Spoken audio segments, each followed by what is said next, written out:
Hey, what's up, everybody? It's your boy Q. You know who, and I'm back, maybe with another video. Thank y'all for kicking it with your boy Q today. So today's video, I'm gonna talk about things I don't like about my 2022 SS 1LE 6-speed manual Camaro.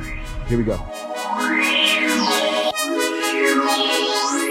So what I'm gonna talk about is just gonna be my experience so far owning the car. You know, everybody got their own experience and preferences, but first thing you do, you climb in the interior, man. Let's talk about that, and I'm gonna show y'all. So y'all know these cars are meant to be driven. With that being said, guys, there's no space for your phone in this car. There's literally nowhere for your phone to go in this car.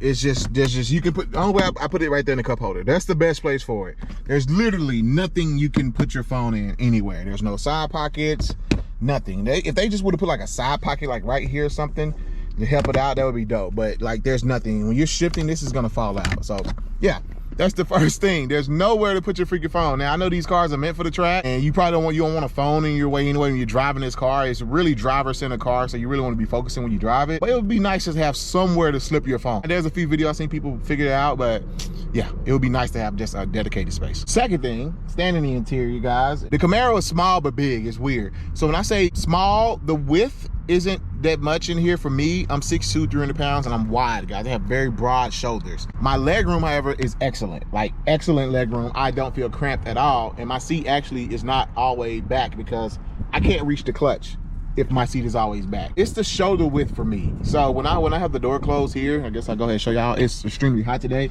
When I'm in here, I'm in the seats fine. The only thing that bugs me is right here, my arm. So it's like, it's not the height of the window. You know, a lot of people complain about the height. When you rest your elbow, you have to rest it up here. To me, I'm just a little cramped, like here, like my shoulders. If I had just like another inch or two out, I'll be perfectly fine.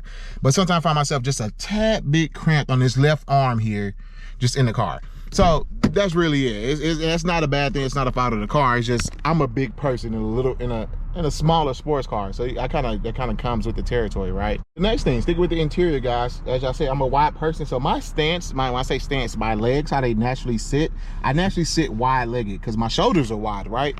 So only thing I find sometimes when I'm shifting with the clutch, I kind of have to bring my knee in. If not, I'll hit the dead pedal right here. So like, I sometimes hit the dead pedal when I'm shifting down, like my foot will kind of hit the dead pedal like instead of hitting the clutch. So it's weird, like it just kind of catches the dead pedal sometime when I'm clutching in and out. But again, that's not a fault of the car. That's just a space thing. It's just me being a big person in a little car.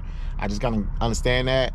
But so far, this is just something I found that I don't like. The next thing, the car has auto rev match, right? Which is a great feature. So basically when you're downshifting, the car automatically revs the engine and the RPMs to the appropriate gear and speed and the wheel speed of the tires. All that for you. You don't have to worry about it. You don't have to do heel toe or anything like that. So here's the rev matching right here, right? Perfect.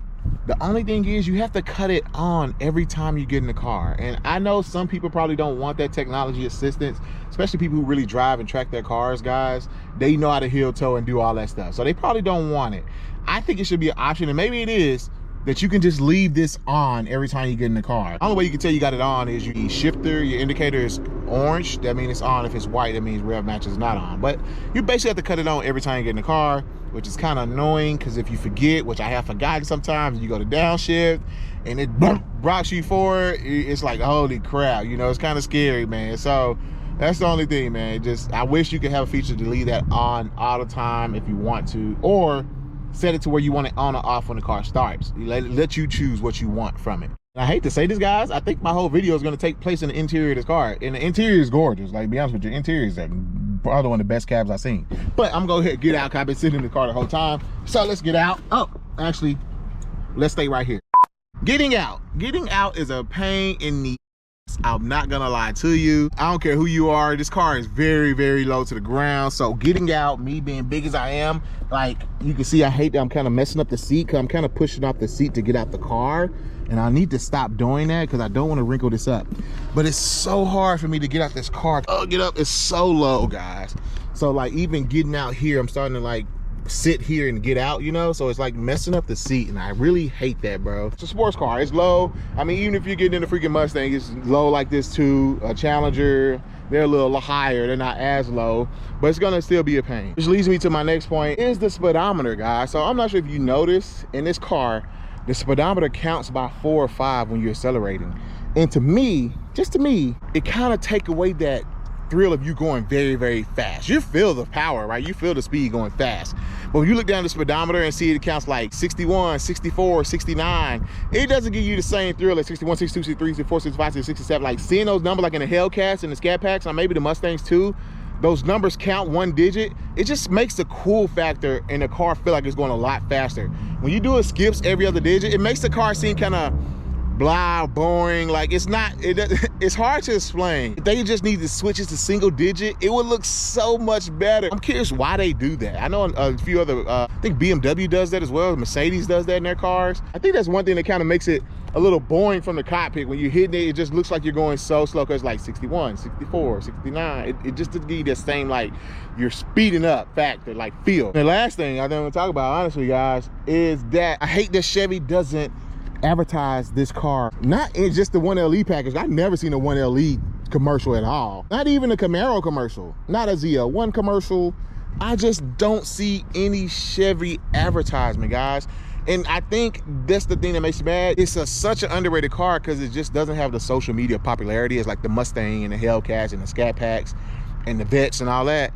But this car is a freaking beast, bro. I'm telling you. And it's like, Chevy just doesn't advertise it. A lot of people just don't know what this car is or can do unless you really know cars.